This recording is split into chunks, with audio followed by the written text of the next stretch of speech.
Good morning, ladies and gentlemen. Put my watch substitute there. I don't need to introduce Digital Europe to you, but I'm going to anyway. Digital Europe's the organisation that represents the tech industry here in Brussels. It's got as its members about the 60 or so largest tech suppliers in the world, but also the blended model means that we have the associations from all the member states of Europe, and that gives us a very particular and special perspective on many technology things happening here in Europe and indeed throughout the world. I have 3 points to the remarks I want to make in 4 or 5 minutes. They will sort of cover the things that our chair introduced and sort of cover some other things as well. So my 3 points are, first of all, well done. My second one is amplifier. And my third is practice makes perfect. First, before I get onto those, in going back 9 years actually, 2003, the UK government at the time approached me to chair a group, and the terms of reference for the group were, John, we've invested all this money in computing in the UK, in high performance computing. How can we take full advantage of it? And what they meant was what was at the time called grid computing, and there was a big investment in UK universities in grid computing. And the people that I had on my task group with me were the people who eventually went on to market their services as cloud services, and indeed some of the UK government as well. So we were right there, I feel. I can claim I was there at the beginning as the whole sort of cloud concept developed. And we were asked to look at, well, what were the things that cloud needed to get right in order for us to be able to use this sort of service and for people to accept it. And we decided there were 3.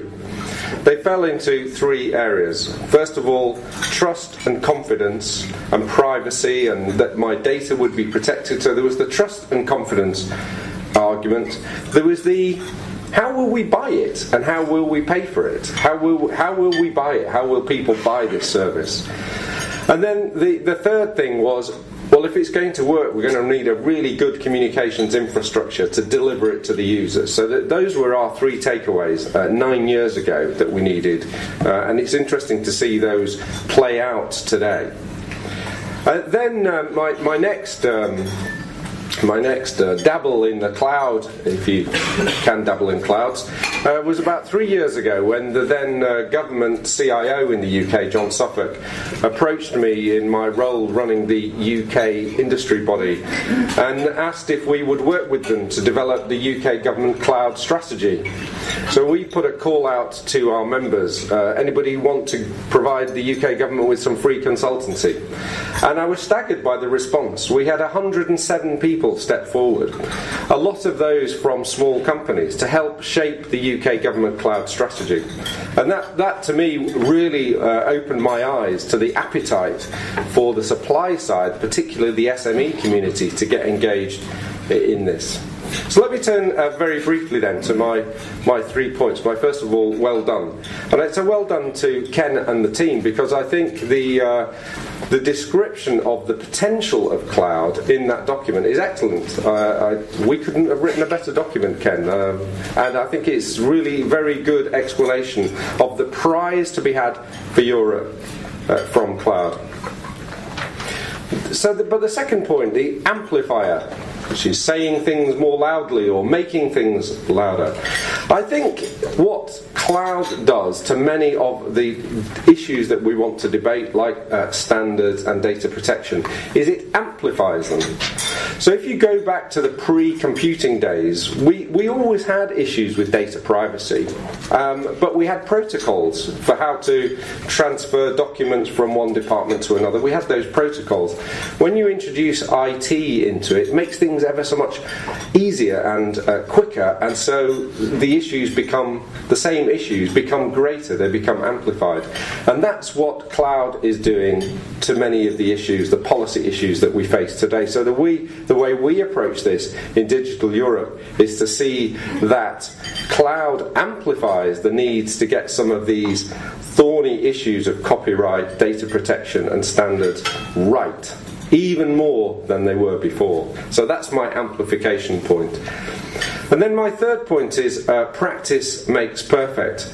Let's just look at some sort of practical experiences of cloud. This is where we learn. This is where we learn what the real issues. We don't do it in theory, sitting around our desk. We look at, and so that's why I'm really glad we've got Freddie here to talk to us about the practical experience of the CIO community.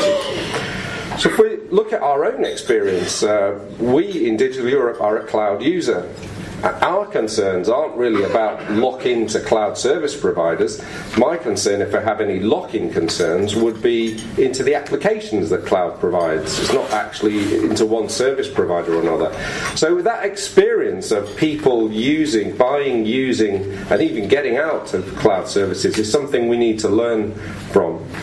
If I look at where the UK government is in its UK cloud strategy today, I understand there are now 458 companies who've signed up to be cloud providers to the UK government, providing a total of 3,116 services. And that's, again, it'd be good to know what can we learn from that process. Of those 3,116, only 11 have been through the process to qualify for impact level 2 and 3. And don't ask me what those are, but they're obviously important impact levels in the UK. But the point is, you can have 3,000 services provided, but if your accreditation process is very slow and cumbersome, it's going to be a long time before you can use them. So those are the sorts of practical things we need to learn. And finally, I see, when I look to my German counterparts, Bitkom and their experience of their cloud, already they're celebrating best practice in cloud. They have prizes, they have awards for SMEs that are offering cloud services, and I'm sure my colleagues around Europe are doing the same. So to sum up, good job, well done Ken, it was a very nice document. So my second point is, cloud's not really something new when it comes to policy, it just amplifies what we're already having to deal with. And my third point is, if we are going to win this prize, the prize for Europe of getting better access to the sort of IT services through the cloud, we need to learn very quickly from experience. And that's why Digital Europe's going to be concentrating on our Cloud in Practice programme, where we will be bringing people who've got practical experience of cloud from across Europe together to learn from that experience. And learn so that we have a successful demand side for cloud, but also so we have a successful supply side, and that the many, many SMEs who want to become cloud service providers are able to find an attractive market here in Europe. Thank you very much, ladies and gentlemen.